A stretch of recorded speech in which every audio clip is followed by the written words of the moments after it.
तो आज बहुत इम्पॉर्टेंट टॉपिक हम लोग देखने जा रहे हैं और ये क्लास 11th का होगा आपका। और ये काफ़ी इम्पॉर्टेंट चैप्टर इसलिए है क्योंकि इनकी जो एप्लीकेशंस पार्ट होगी वो आपको बहुत सारे चैप्टर्स में यूज़ होगा। इनका जो बेसिक कंसेप्ट है that can be utilized anywhere in the mathematics. और ये आप 11th-12th की ही बात नहीं करें, apart from mathematics also it can be used in physics, widely spread use है उसका। और फर्दर भी आप जब मैथ से लिंकअप रहेंगे तब तो हमेशा यूज़ होगा। मैथ्स के अलावा भी आपको चाहे आप कोई भी फील्ड में चले जाएं, ट्रिग्नोमेट्री इज़ द कंसेप्ट जहाँ पे आपको हर जगह यूज़ होगा। आप इंजीनियरिंग कीजिए, वहाँ पे सिविल फील्ड में तो कंप्लीट ट्रिग्नोमेट्री एंगल पे बेस्ड है। तो इस चीज़ को ध्यान रखना है कि इनकी बेसिक पार्ट को ज़रूर समझने की कोशिश करना है। तो सबसे पहला चीज़ मैं डिस्कस करता हूँ कि ट्रिगो को अलग क्यों बनाना पड़ा।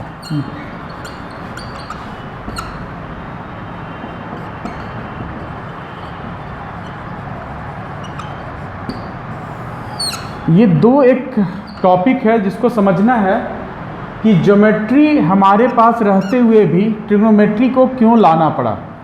आप ज्योमेट्री में भी क्या पढ़ते हैं तो एंगल्स एंड साइड्स का कंसेप्ट को देखते हैं, जबकि आप ट्रिगो की भी बात करें तो इसमें भी आप एंगल्स एंड साइड्स की बात करते हैं। तो अगर दोनों चैप्टर्स में आपका एक ही चीज़ है तो डिफ्रेंशिएट क्यों करना पड़ा अलग अलग। ये अलग ब्रांच ऑफ मैथमेटिक्स है, ये अलग ब्रांच ऑफ मैथमेटिक्स है, तो दोनों में कुछ डिफरेंसेस है जिनको सबसे पहले आपको समझना होगा। तो सबसे पहला चीज़ है कि ज्योमेट्री के अंदर जो पार्ट आप पढ़ाई कर रहे हैं उसमें एंगल्स और साइड्स, इन दोनों में कोई पर्टिकुलर रिलेशंस को एस्टैब्लिश नहीं किया गया। अगर आप सिर्फ एंगल्स पढ़ रहे हैं तो एंगल के बारे में सब कुछ पढ़ते जाएंगे, अगर आप साइड्स को देख रहे हैं तो साइड्स के बारे में सब कुछ पढ़ते जाएंगे। लेकिन जैसे आपका चैप्टर ट्रिग्नोमेट्री का कंसेप्ट आता है, इसमें आप फील करेंगे कि angles and sides were related to each other.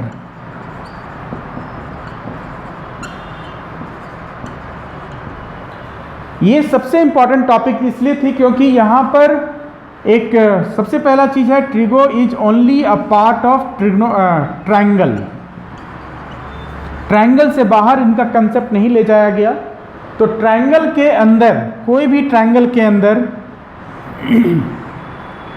जब आप देखेंगे तो इसके साइड्स और इसके एंगल्स को एक साथ रिलेट किया गया, जो कंसिडरेशन आपका इधर नहीं हो पा रहा था। यहाँ पे या तो सिर्फ आप एंगल्स के बारे में पढ़ रहे थे या तो सिर्फ और सिर्फ साइड्स के बारे में पढ़ रहे थे, लेकिन इन दोनों को रिलेट जब किया गया तो वो एक पार्ट बनाया गया, that is called your trigonometry. तो ये बेसिक चीज़ है कि ट्रिग्नोमेट्री अलग बनाने का कारण सिर्फ एक था कि the sides and angles of a triangle were related to each other. आप जितने भी क्लास 10th में भी आप देखे होंगे, जितने भी ट्रिग्नोमेट्रिक रेशियो को आप देखें, sine theta equals to p/h, तो आप ये परपेंडिकुलर और हाइपोटेन्यूज देख रहे हैं, that is a side of the triangle. और ये थीटा क्या दिख रहा है, that is the angle of triangle. और जो इस पूरे एंगल और साइड्स को रिलेट कर रहा है that is called your trigonometric ratio. ये क्लास 10th का ही पार्ट था, लेकिन वहाँ पर ये नहीं समझाया जाता है कि आप अलग क्यों पढ़ रहे हैं इसे। तो इस चीज़ को ध्यान रखना है कि ट्रिग्नोमेट्री अलग बनाने की ज़रूरत क्यों पड़ी। ठीक है, अब आगे बढ़ते हैं इसमें।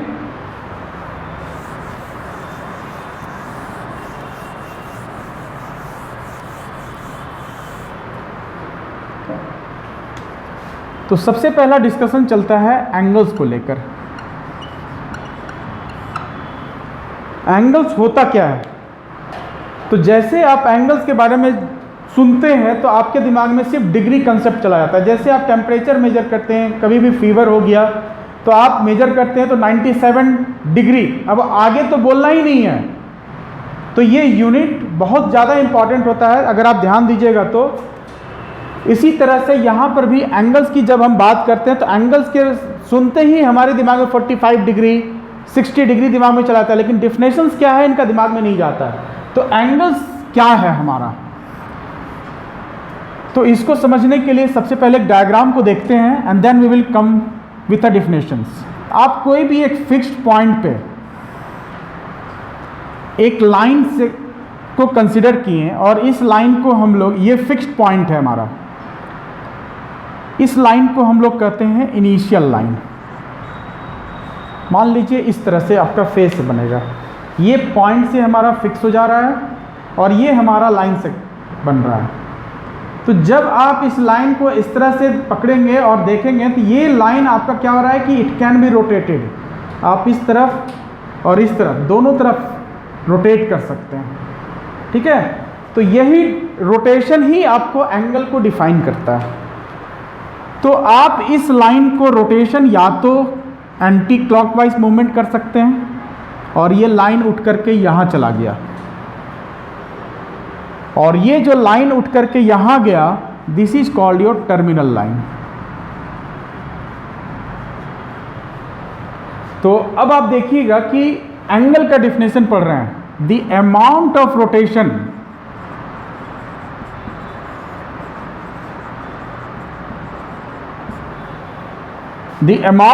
रोटेशन कहां से, तो इनिशियल लाइन से, made by the initial line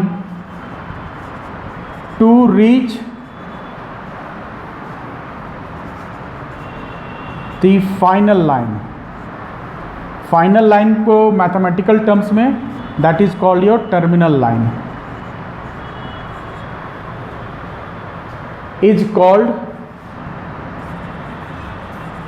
angle.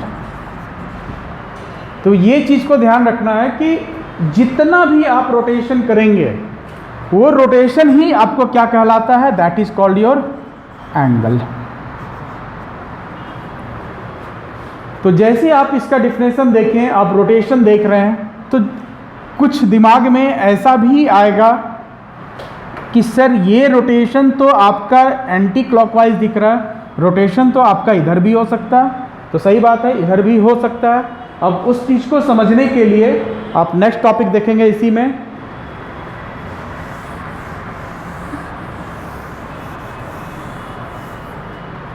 That is your sine of angle.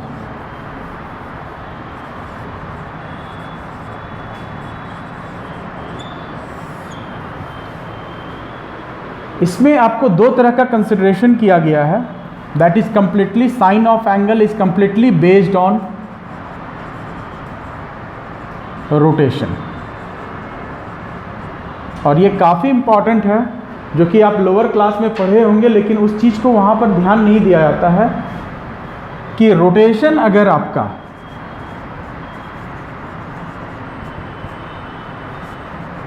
Anti clockwise में हो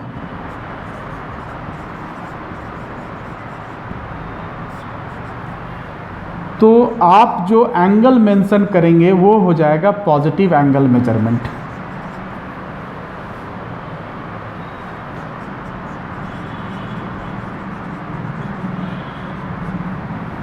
लेकिन जैसे ही आपका रोटेशन क्लॉकवाइज होगा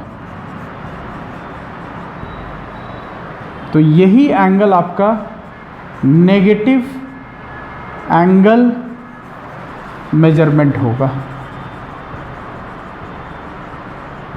अब इन दोनों को डायग्राम से समझना है कि मान लीजिए आप, ये आपका इनिशियल लाइन है और ये पॉइंट आपका फिक्स है, आई एल हम यूज़ कर रहे हैं just as a symbol for initial line, और मान लीजिए ये आपका टर्मिनल लाइन है।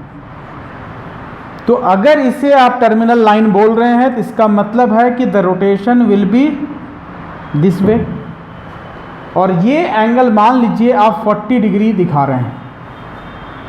तो इनका जब मैथमेटिकल एक्सप्रेशन आप रिप्रेजेंट करेंगे तो आप देखेंगे कि आप सिर्फ 40 लिखेंगे तो ये तो समझ में नहीं आएगा कि ये क्लॉकवाइज है या एंटी क्लॉकवाइज।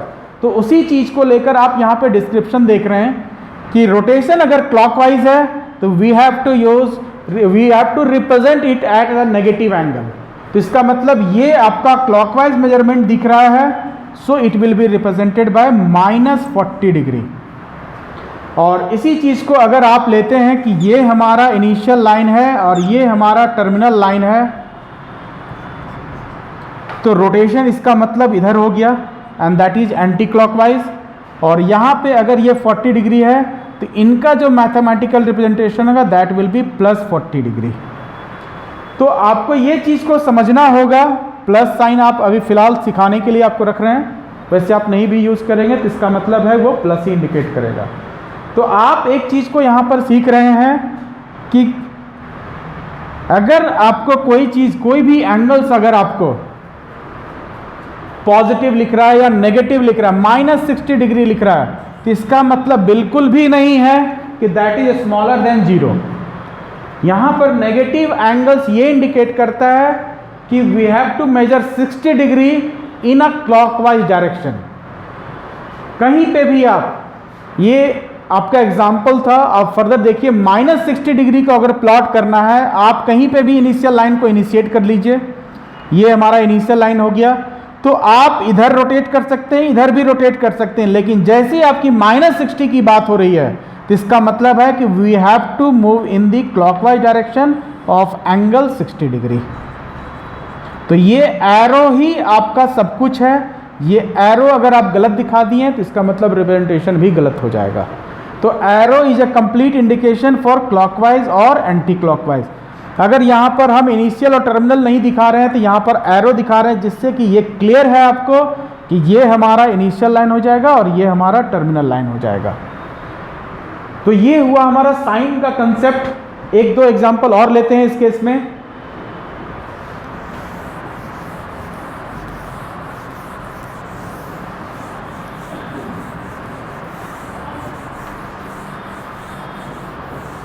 कुछ डायग्राम्स और देखते हैं जो क्लास 10th में आप लोगों ने यूज़ किया होगा या क्लास 8 में भी कंस्ट्रक्शन में अगर आप देखे होंगे। तो कोई भी एंगल जो आपको ड्रॉ करने मिलता है, सबसे पहले एक आप लाइन बनाते हैं, उसके बाद एक सेंटर बनाते हैं, उसके बाद आप ये बनाएं, उसके बाद आप मेजरमेंट करते हैं 60 डिग्री आप इधर प्लॉट कर देते हैं। आप ध्यान दीजिएगा कि आपका जो इनिशियल लाइन होता है वो ये होता है और वहाँ पर जो मेजरमेंट आप दिखाते हैं इस तरह से, that was measured in anti clockwise direction.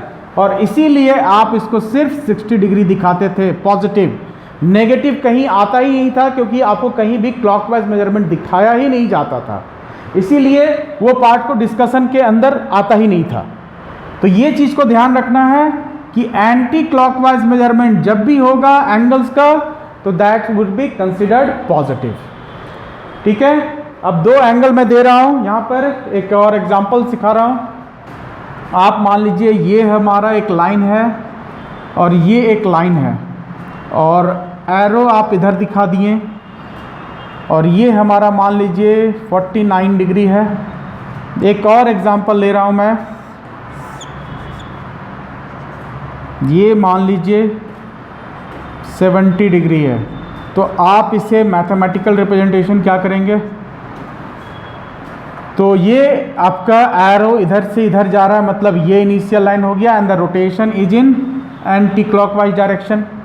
तो इसका मतलब एंटी क्लॉकवाइज है तो प्लस 49 डिग्री। और जब इसे देख रहे हैं एरो को, तो एरो इधर से इधर की तरफ मूवमेंट है, मतलब ये, तो ये आपका इस तरफ मूवमेंट जा रहा है, that is your clockwise movement. इसका मतलब that will be represented as -70 degree. तो ये चीज़ को समझना है आपको कि कभी भी पॉजिटिव एंगल दिया है या नेगेटिव एंगल दिया है तो इसका मतलब क्या होता है। ये चीज़ को दिमाग में बैठा कर रखना है कि नेगेटिव का मतलब बिल्कुल भी नहीं होता है कि that is talking about smaller than 0। ये नेगेटिव एंगल रिप्रेजेंट कर रहा है कि the rotation is in clockwise direction. Clear है? अब आगे बढ़ते हैं। यूनिट ऑफ मेजरमेंट पे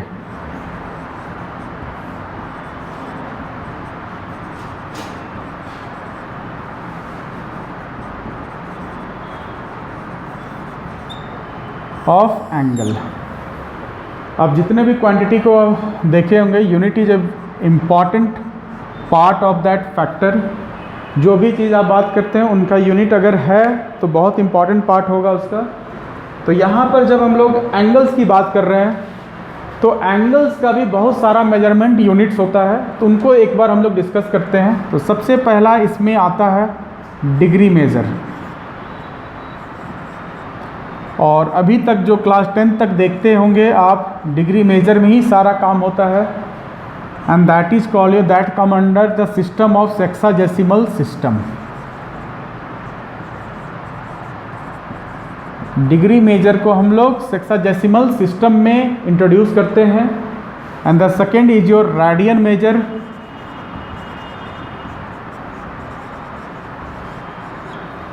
इनको हम लोग सर्कुलर सिस्टम कहते हैं।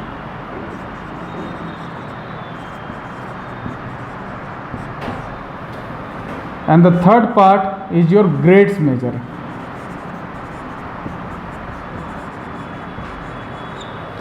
और इनको हम लोग सेंटिसिमल सिस्टम कहते हैं।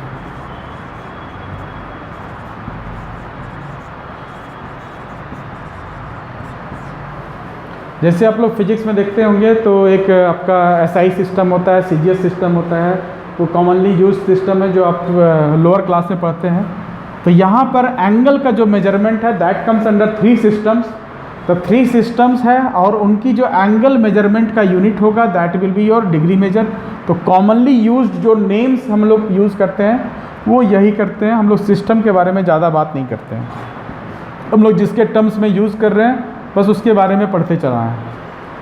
इन तीनों यूनिट्स को डिटेल्स में पढ़ना है क्योंकि ये बहुत इंपॉर्टेंट पार्ट होगा।